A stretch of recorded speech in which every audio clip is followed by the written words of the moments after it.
వాణ్ణి శాశ్వతంగా నీ నుంచి దూరం చేసి తండ్రి లేని బిడ్డగా పెరగనిస్తానా?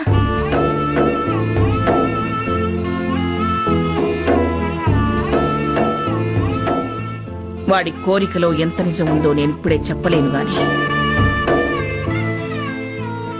నీ ప్రేమ ఆరాటం నాకు తెలుసు.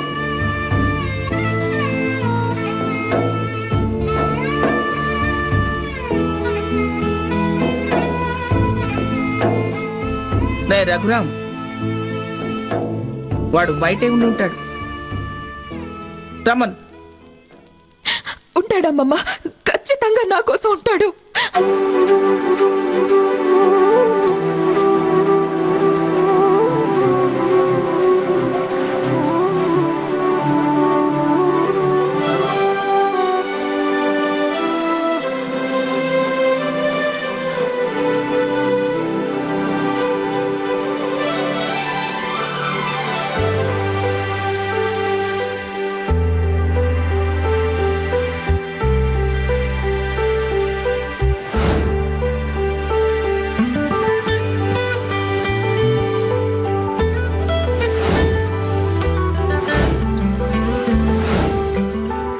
రే సాకేత్,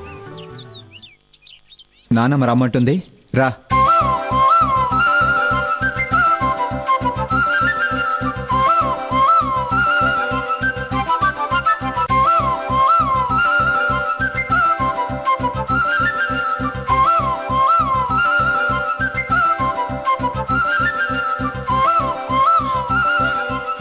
రారా, నానమ్మ పిలుస్తుందిరా.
ఎదలో కవ్వింతే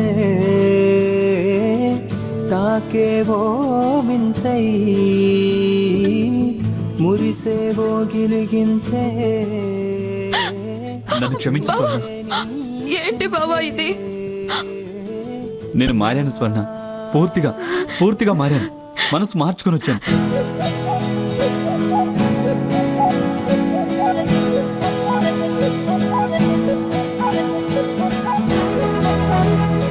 నా తప్పులు మన్నించు. ఇంకెప్పుడు నిన్ను బాధ పెట్టను. ఏ విషయంలోనూ నీ మనసు కష్టపెట్టను.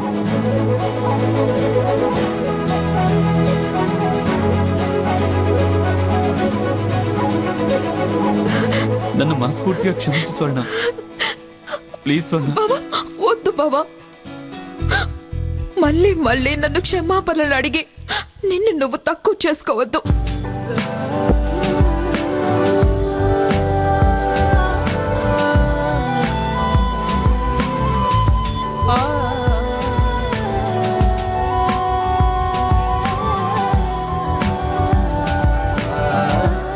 వద్దు బావా, మళ్ళీ మనిద్దరి మధ్య ఇలాంటి దూరం ఎప్పటికీ రావద్దు. అదే జరిగితే నేను బతుకుండను. వద్దు స్వర్ణ, అలాంటి మాటలు మాట్లాడుకో.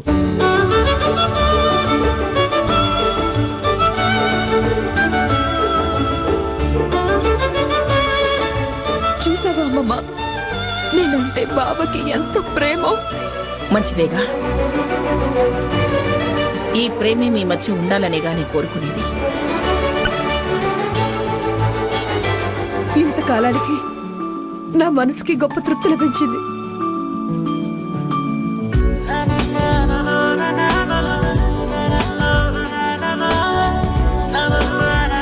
అమ్మయ్యా, కథ సుఖాంతమైంది కదా. మగా ఇంకింటికి పోదాం పదండి.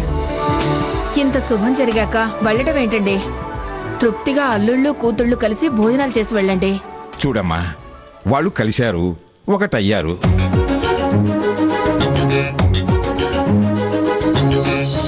ఆ ఆనందం కడుపు నింపేసింది. ఇప్పుడు భోజనాలు చేసి దాన్ని అడుక్కు నెట్టేయలేము. చూడు సావిత్రి, మమ్మల్ని బలవంతం చేయకు. కావాలంటే కూతుళ్ళకి అల్లుళ్ళకి పెట్టి పంపించు.